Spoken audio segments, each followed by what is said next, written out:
तो जगन्नाथ को बर्तमान प्रणाम करुच्ची आशार समस्त जनसाधारण को कल्याण पाई जगन्नाथ को आउ थटे भी प्रणाम करुच्ची ओडिशा जेहेतु डबल इंजिन सरकार आसी ओडिशार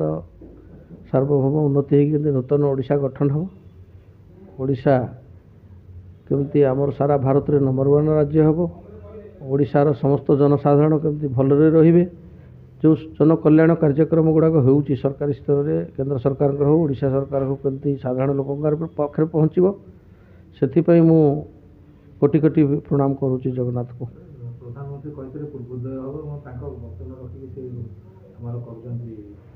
एनआरआई कार्यक्रम उत्कर्ष ओडिशा कार्यक्रम देखु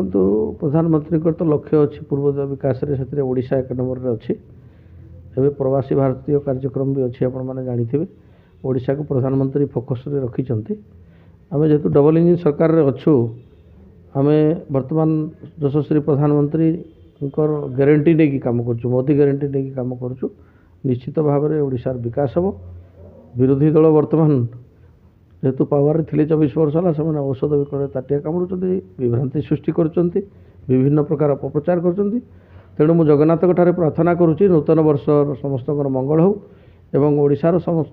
जन कल्याणकारी कार्यक्रम गुड़ाक जनसाधारण केंद्र उपकृत हे से देखु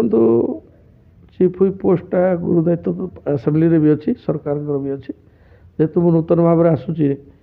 दायित्व नहीं मु fast time MLA fast time chief हुई निश्चित भाव में मोर गोटे अग्नि परीक्षा भी अच्छी